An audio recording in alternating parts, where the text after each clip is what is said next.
अस्सलाम वालेकुम। उम्मीद है आप सब खैरियत से होंगे। आज का हमारा जो लेक्चर है वो 10 के केमिस्ट्री से लेक्चर नंबर 7 है, जिसमें हम टाइप्स ऑफ एसिड के बारे में पढ़ेंगे और इसके अलावा ये पढ़ेंगे कि यार कौन सा जो एसिड है वो कितना स्ट्रांग होगा, कौन सा बेस जो है वो कितना जो है वो बेसिक होगा। तो यहाँ पर हाँ, सबसे पहले अगर हम आते हैं तो यार एसिड की जो टाइप्स है वो जो है ये एक पहला जो है वो प्रोटिक एसिड प्रोटिक एसिड है, दूसरा जो है वो पॉलीप्रोटिक एसिड है। तो मोनोप्रोटिक पॉलीप्रोटिक एसिड क्या चीज़ है, और इसके अलावा जो मानो एसिडिक बेस है और पॉली एसिडिक बेस है ये क्या चीज़ें हैं। तो सबसे पहले अगर हम आए तो यार मोनोप्रोटिक एसिड हमारे साथ क्या है, वो एसिड है जो हमारे साथ अगर हम इसे देख लें यहाँ पर, तो अगर पहला जो लेटर है इस मोनोप्रोटिक एसिड में वो है मानो। मानो मीन्स वन, ठीक है। तो वो एसिड जो हमें H पॉजिटिव आयन जो है पर मॉलिक्यूल देता है, सिर्फ एक H पॉजिटिव आयन। आपको पता है कि यार एसिड वो सब्सटेंस होती है अकॉर्डिंग टू अर्हेनियस कंसेप्ट कि यार जो हमें हाइड्रोजन पॉजिटिव आयन देता है, ठीक है।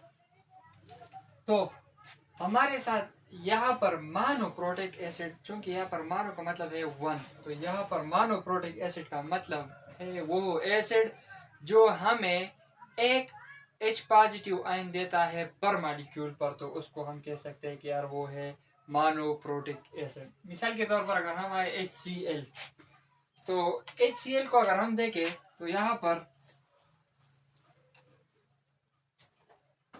पर जो HCl है, अगर आप इसको देखें जब ये डिसोसिएट होता है, जब ये डिसोसिएट होता है तो ये हमें क्या देता है, H प्लस आयन देता है। अगर आप यहाँ पर देखें तो H प्लस आयन जो इसने हमें यहाँ पर दिया है ये एक है, ठीक है।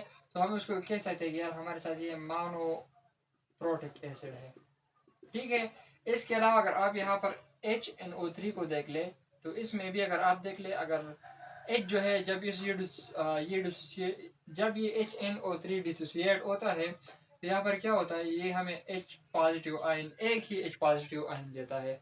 तो हम कहते हैं कि यार मोनोप्रोटिक एसिड वो है एसिड है जो हमें जो है सिर्फ एक हाइड्रोजन पॉजिटिव आयन देता है पर मॉलिक्यूल पर। ये एक मॉलिक्यूल है, ठीक है, और इस एक मॉलिक्यूल में हमें जो है सिर्फ H प्लस एक ही जो है हमारे साथ H प्लस आयन दिया है, तो इसलिए हम इसको कह सकते हैं कि ये भी हमारे साथ क्या है, मोनोप्रोटिक एसिड है। इसके अलावा CH3COOH भी हमारे साथ क्या है, ये एक टाइप है, ये एक टाइप है, ये भी हमारे साथ एक टाइप है मोनोप्रोटिक एसिड का। अगर हम अब आए पॉलीप्रोटिक एसिड, पॉली मतलब क्या क्या है कि यार एक से ज्यादा, दो तीन चार जितने आप कह सकते हैं उसको हम कहते हैं पॉली। पॉली मीन मैनी, ठीक है, बहुत ज्यादा, एक से ज्यादा, ठीक है, दो हो सकते हैं, तीन हो सकते हैं, चार हो सकते हैं। तो पॉलीप्रोटिक एसिड हमारे साथ वो एसिड होगा जो हमें दो या दो से ज्यादा जो H प्लस आयन है पर मॉलिक्यूल देता है, ठीक है। जब वो एसिड जो हमें पर मॉलिक्यूल पर दो या दो से ज्यादा H प्लस आयन देता हो, वो उसको हम कह सकते हैं पॉलीप्रोटिक एसिड हो, ठीक है।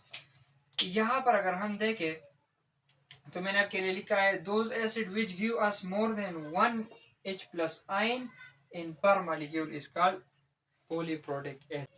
अगर पॉलीप्रोटिक एसिड के एग्जांपल में हम आए तो यहाँ पर मैंने पहले जो एग्जांपल लिखा है वो है H2SO4, सल्फ्यूरिक एसिड जो हमारे साथ है H2SO4। अगर आप यहाँ पर देखें जब ये H2SO4 जो है वो डिसोसिएट होता है तो यहाँ पर अगर आप देखें तो ये कितने जो हमारे साथ H पॉजिटिव आयन प्रोड्यूस करेगा। तो जब ये डिसोसिएट होता है तो ये हमारे साथ जो है वो दो H प्लस आयन जो है वो प्रोड्यूस करेगा। तो ये जो है एक से ज्यादा हुए, मतलब मानो फिर तो हम इसको मानो नहीं कह सकते, क्योंकि मानो हम एक को कह सकते हैं। जब हमारे साथ H प्लस आयन पर मॉलिक्यूल पैदा होता है तो उसको हम मोनोप्रोटिक एसिड कहते हैं। तो यहाँ पर ये जो है हमारे साथ क्या है, डाईप्रोटिक एसिड हम इसको भी कह सकते हैं, डाईप्रोटिक एसिड। डाई का मतलब क्या है, डाई का मतलब है टू, ठीक है। मतलब ये क्या, ये जो हमारे साथ H2SO4 है ये डिसोसिएशन के बाद क्या करता है, ये हमें दो जो है H प्लस आयन देता है, तो इसको हम कह सकते हैं डाई। डाई मीन्स टू, ठीक है। तो ये हमें क्या देता है, ये हमें दो H प्लस आयन देता है पर मॉलिक्यूल पर। तो ये हमें ये जो है ये हम जो है इस तरह से कह सकते हैं कि ये हमारे साथ पॉलीप्रोटिक एसिड है, इस तरह से भी हम कह सकते हैं। इसी तरह बेस की भी टाइप्स हैं। ठीक है। सबसे पहले जो टाइप है वो है मानो एसिडिक बेस। मानो एसिडिक बेस हमारे साथ वो बेस है जो हमें क्या देता है, क्योंकि यहाँ पर फिर आप देख ले मानो, मानो मीन्स वन, ठीक है। तो यहाँ पर भी क्या होगा, यहाँ पर ये वो बेस होगा जो हमें 1H हाइड्रोक्सल आयन जो है पर मॉलिक्यूल देगा। जब एक बेस हमें एक हाइड्रोक्सल आयन पर मॉलिक्यूल देगा तो उसको हम कह सकते हैं मानो एसिडिक बेस, ठीक है। तो इस ये जो है ये सिंपली बात है, आप मानो मीन वन, मानो एसिडिक बेस क्या कौन सा बेस हुआ, वो बेस हुआ जो हमें एक मॉलिक्यूल के डिसोसिएशन पर जो है एक हाइड्रोक्सल आयन देता है, तो उसको हम कह सकते हैं मानो एसिडिक बेस। यहाँ पर अगर हम इसके एग्जाम्पल में आ जाए तो यहाँ पर अगर मैंने लिखा है आपके लिए NaOH, सोडियम हाइड्रोक्साइड को अगर हम देखें NaOH को, तो जब ये डिसोसिएट होगा तो क्या होगा, यहाँ पर इसके डिसोसिएशन से जो है वो हाइड्रोक्सल आयन प्रोड्यूस होगा, ठीक है। तो इस अगर आप यहाँ पर देखें तो हाइड्रोक्सल आयन जो है सिर्फ एक ही प्रोड्यूस हुआ है, ठीक है। तो ये हमारे साथ हुआ मानो एसिडिक बेस, मतलब ये एक मॉलिक्यूल था, इसके डिसोसिएशन पर हमारे साथ क्या हुआ, एक हाइड्रोक्सल आयन प्रोड्यूस हुआ, तो ये हमारे साथ हुआ मानो एसिडिक बेस। NH4OH, इसको भी अगर आप डिसोसिएट करें तो ये भी हमारे साथ क्या, सिर्फ एक ही जो है हाइड्रोक्सल नेगेटिव आयन जो है, मतलब हाइड्रोक्सल आयन जो है वो प्रोड्यूस करेगा। तो ये हमारे साथ मानो हुआ। फिर से आता है पॉली, पॉली मीन मैनी, बहुत ज्यादा, एक से ज्यादा, ठीक है। तो पॉली एसिडिक बेस हमारे साथ कौन सा बेस हुआ, ये हमारे साथ वो बेस हुआ जो हमें एक मॉलिक्यूल के डिसोसिएशन पर दो या दो से ज्यादा हाइड्रोक्सल आयन देता है, तो उसको हम कह सकते हैं पॉली एसिडिक बेस। यहाँ पर अगर आप एग्जाम्पल में देख लें तो यहाँ पर पहला एग्जाम्पल मैंने लिखा है Ba हाइड्रोक्सल आयन, ठीक है, 2 हाइड्रोक्साइड। यहाँ पर पहला एग्जाम्पल जो मैंने लिखा है वो है BaOH2।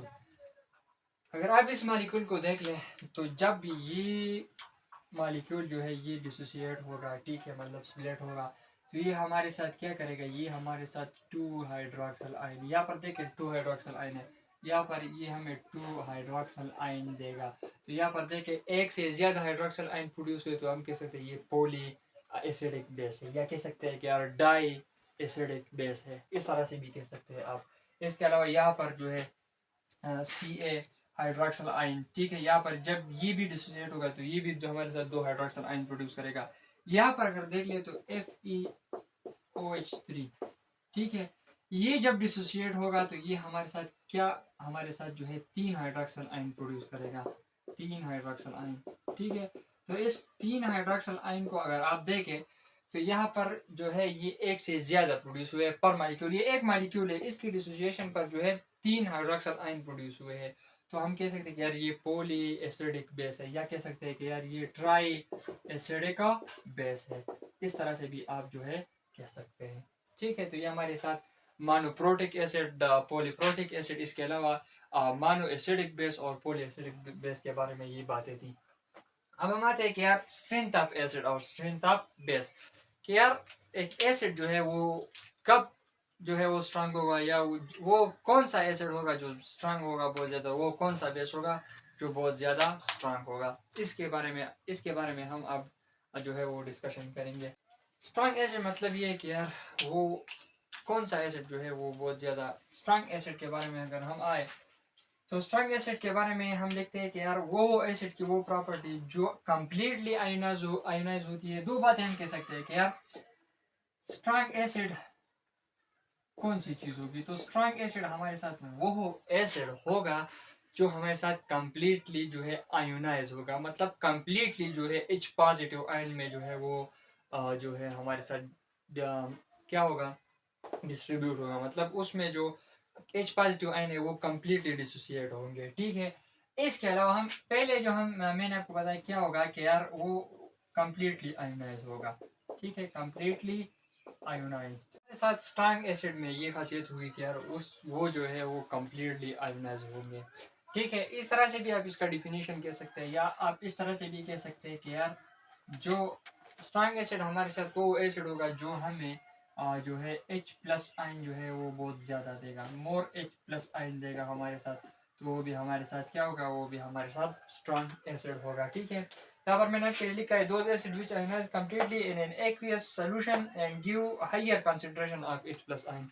तो इससे साबित हुआ कि यार स्ट्रॉन्ग एसिड हमारे साथ वो एसिड होगा जो हमारे साथ एक्वियस सॉल्यूशन मतलब वाटर में वो जो है डिसोसिएट होगा, और वो हमें जो है वो कम्प्लीटली आयोनाइज होगा, मतलब कम्प्लीटली H प्लस आइन में कम्प्लीटली जो है वो डिसोसिएट होगा, या वो हमें मोर या बहुत ज़्यादा कंसंट्रेशन में, बहुत ज़्यादा मकदार में जो है वो क्या देगा, वो हमें जो है वो H प्लस आयन देगा, बहुत ज़्यादा मकदार में H प्लस आयन देगा एक्वियस सोल्यूशन में, या जो हमारे साथ कम्प्लीटली आयनाइज होगा। ठीक है, तो हमारे साथ क्या होगा, स्ट्रॉन्ग एसिड होगा। अगर हम एग्जांपल ले लें HCl का, तो HCl जब हम जो है एक्वियस सोल्यूशन में उसको डिसोसिएट करेंगे, ठीक है, मतलब उसको उसके साथ एक्वियस सोल्यूशन में जो है वो उसको डालेंगे, तो क्या होगा उसमें पर जो है इस HCl जब हम एक्वियस सोल्यूशन में इसको डिसॉल्व करेंगे, मतलब डिजॉल्व करेंगे, तो इस ये जो है हमें ये कम्प्लीटली आयन होगा, मतलब ये कम्प्लीटली जो है H प्लस आयन में जो है वो तब्दील होगा, और इसके अलावा इसमें जो H प्लस आयन की कंसनट्रेशन है ये बहुत ज़्यादा होगी। ठीक है, तो यहाँ पर हमारे साथ जो है